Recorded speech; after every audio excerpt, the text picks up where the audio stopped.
Le Nil et le secret de ses courants. Ruban obscur en plein soleil, fleuve nourricier du peuple égyptien.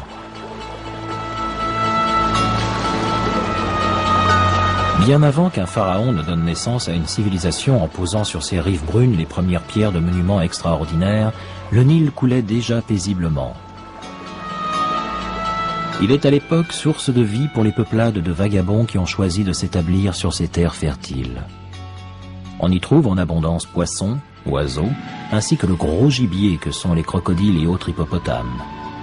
À chaque printemps, le fleuve sort de son lit pour déposer alentour sa couche d'alluvions sombres et riches, notamment en orge sauvage. C'est essentiellement à l'aide de pierres effilées et de pointes de flèches que la population préhistorique des bords du Nil exploite ce don de la nature.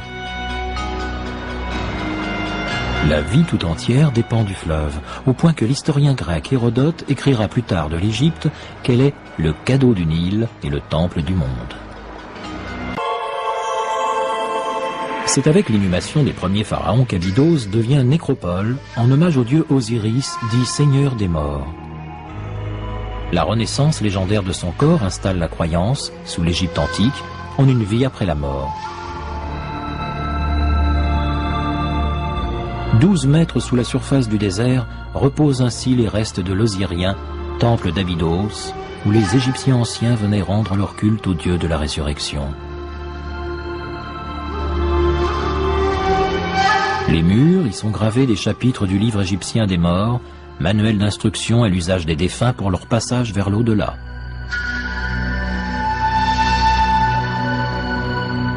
Les cadavres, enterrés pour la plupart simplement dans des fosses peu profondes, se flétrissent très rapidement sous l'effet asséchant du sable.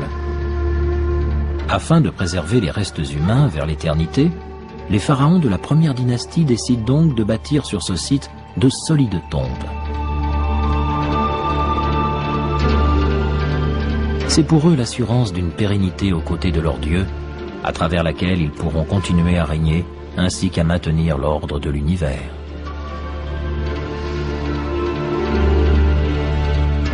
À Abydos, la tombe réservée aux pharaons s'appelle une mastaba, mot égyptien pour banc. Conçue pour traverser l'éternité, la mastaba est faite de briques de boue, solidifiées au soleil, surmontées d'un toit plat, incliné sur les côtés. À l'intérieur, une série de compartiments permettent de stocker toute une batterie d'aliments, d'instruments et de meubles destinés à accompagner, en le réconfortant, le roi vers l'éternité. Sous ce premier niveau, un puits descend vers une pièce souterraine également faite de briques. C'est là que commence le repos du pharaon, après que l'on ait soigneusement rebouché l'entrée afin de rendre l'endroit inaccessible.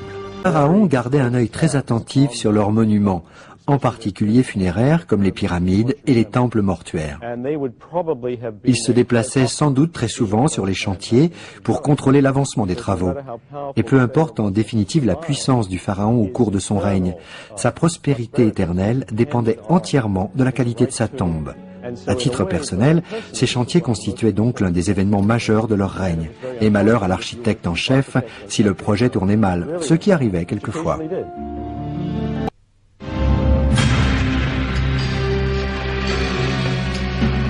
Surgis des sables tels d'énormes monstres dominant un paysage désertique, les pyramides de Gizeh figurent parmi les monuments les plus imposants de toute l'histoire de l'humanité. En même temps qu'elles reflètent les aspirations de leurs trois commanditaires, elles demeurent les témoignages remarquables d'une période de l'Égypte antique où l'expérience sacrée des bâtisseurs de pyramides est à son apogée. Khéops, qui a succédé à son père Snéfrou en 2551 avant Jésus-Christ, ouvre la marche. Après la pyramide courbée et la pyramide rouge de Dachour, lui s'attelle à plus colossal encore sur le plateau de Gizeh. Khufu Khéops, bâtisseur de la Grande Pyramide, a la particularité d'avoir hérité d'un royaume à la fois puissant, centralisé et très stable.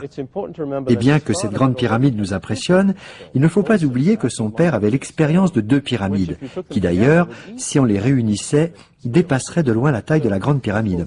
Khéops ne fait donc que perpétuer une tradition qui existait déjà avant lui. Avec ses 146 mètres de haut, la pyramide de Khéops dépasse la statue américaine de la Liberté, la cathédrale Saint-Pierre de Rome ou même une fusée Apollo sur sa rampe de lancement.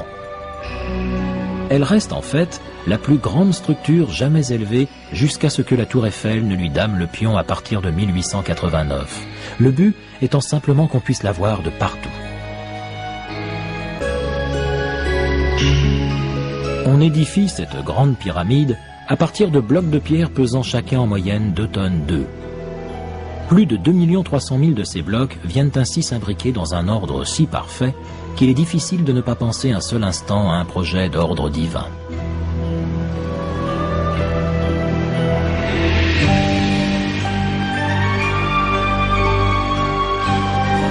À l'intérieur, proche du sommet, une salle de granit rouge appelée Grande Galerie sert de dernière demeure au pharaon. Tout au bout de cette pièce se trouve le sarcophage de granit rouge du pharaon Khéops.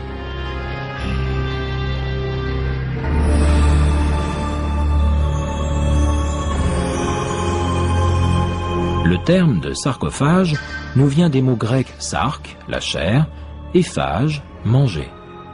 Ces cercueils de pierre sont, en d'autres termes, perçus comme des boîtes à manger la chair. Comment les Égyptiens sont-ils parvenus à extraire, tailler et déplacer une telle quantité de pierre vers le plateau de Gizeh? Depuis des siècles, la question continue de défier les spécialistes. Il n'y a à cette époque ni bête de somme, ni de roues suffisamment solides pour tracter et soulever autant de poids. Aussi, grâce à cette réalisation, Khéops devient-il symbole de puissance absolue. Puis il a ordonné à tous les Égyptiens de travailler à son projet. Certains étaient chargés de pousser les blocs de pierre depuis leur carrière des montagnes arabes jusqu'au Nil. Le peuple travaillait par immenses groupes de 100 000 personnes et par période de 3 mois. Il a fallu 20 ans pour bâtir la pyramide. On sait en revanche qu'au début de la 4e dynastie, non seulement la construction des pyramides est parvenue à un niveau technique très élevé, mais aussi que la pratique de l'embaumement a évolué vers un art mystique et ésotérique consistant à métamorphoser les cadavres en momies.